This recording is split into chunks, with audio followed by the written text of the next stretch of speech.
Welcome to Rob Schmitt Tonight. With the election of Barack Obama and Joe Biden in 2008, the face of American foreign policy was radically changed. Emphasis there on radical. Obama, the original American apologist, was on a mission to alter America's presence in the world. America was dramatically weakened, and Obama was especially soft on the Middle East. A Politico article explained how Obama, desperate for the original Iran nuclear deal, worked to end an ambitious law enforcement campaign aimed at Iranian proxy terror group Hezbollah, which was raising money for terrorism by trafficking cocaine into the United States and trafficking weapons around the world. America went from pounding terror groups into submission to enabling them and hoping that they return the favor by being nice and committing less terrorism. Keep that all in mind as Obama's third term stumbles into a potential world war right now. The Obama-Biden spineless, guilt-ridden, apologist foreign policy team is acquiescing to the world's terror groups, and they do it by making them rich with either pallets of cash, unfrozen assets, or high energy prices. Today, one of the few reporters left in Washington pointed out the simple fact that American foreign policy has loaded up the coffers for Iran, of course, the banking center for most of the terrorism in the world. Watch as Karine Jean-Pierre pretends to not understand this very basic and very undeniable allegation. Iran makes 70% of its revenue from oil. It's doubled that oil output since 2019, adding $40 billion to revenues. So are the president's current energy policies giving Iran enough money to fund terror groups? I wholeheartedly disagree that our actions are giving. Is that what you're saying? When you restrict supply here in the United States, it's forcing to get the global supply from somewhere else. OPEC is cutting prices of oil, so the price of oil goes up. Yeah, and we're not part of OPEC. As the price of oil goes up, is that giving Iran enough money to fund these terror groups? It seems to be a big jump.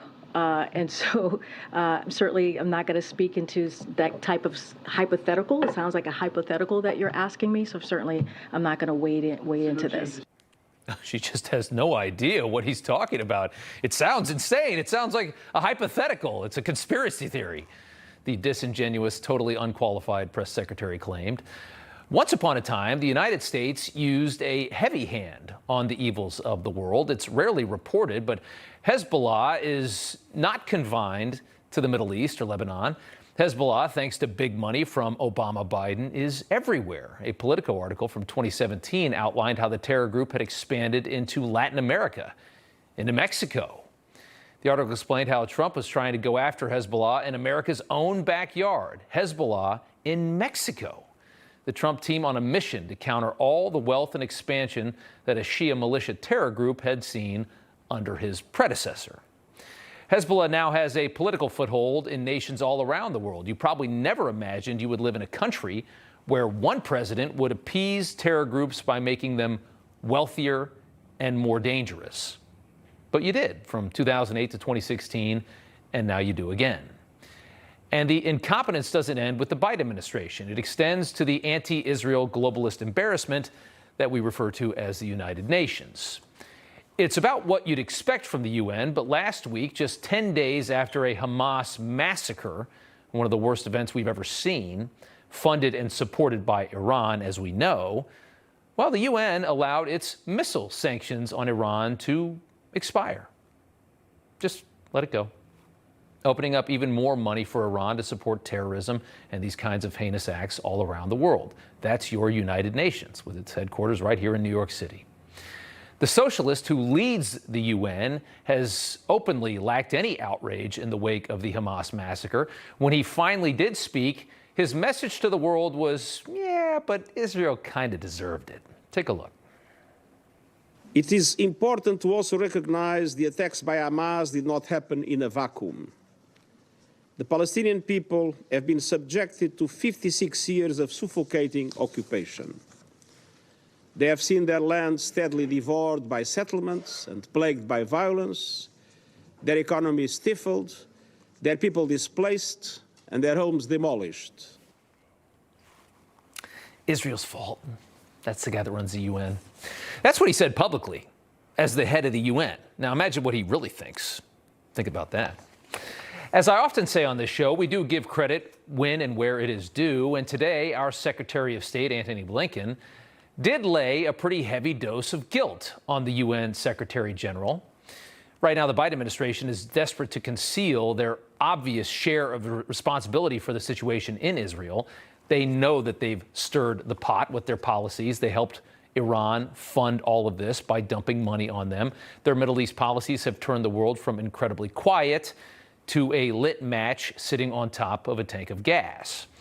They know they have a pending disaster on their hands, and today, Tony Blinken continued the work of attempting to calm down the Middle East he stirred up and contain the Holocaust-style aggression toward the Jews that we've seen just flare up over the last couple weeks. Take a look. Babies riddled with bullets. Young people hunted down and gunned down with glee. Young people beheaded. Families burned alive in a final embrace. Parents executed in front of their children. Children executed in front of their parents. And so many taken hostage in Gaza. We have to ask, indeed it must be asked, where is the outrage? Where is the revulsion? Where is the rejection? Where is the explicit condemnation of these horrors? We must affirm the right of any nation to defend itself and to prevent such horror from repeating itself. It was actually a pretty good little speech there. Now, where's the outrage? Well, a lot of it died with Obama, the guy that's currently running his administration. The outrage is not at the UN. The UN, as we know at this point, hates Israel. That's how screwed up the UN is. Hating Israel is the fashionable new thing for the always fashionable far left. And by the way, after Obama loaded up Iran with enough money to fund Hezbollah's expansion all over the world, and Trump came in and began the process of dismantling all of that chaos, well, now Biden has arrived, and his administration takes things even one step further. Opened the southern border while enriching terror groups like Hezbollah, who have militants operating in Central America and in Mexico. Think of doing that with an open border. Look at just the migrants CBP has apprehended from dangerous ideological places all around the world. Shows 659 apprehended from Iran and 164 from Hezbollah's home country, Lebanon. And those are just the ones that were caught.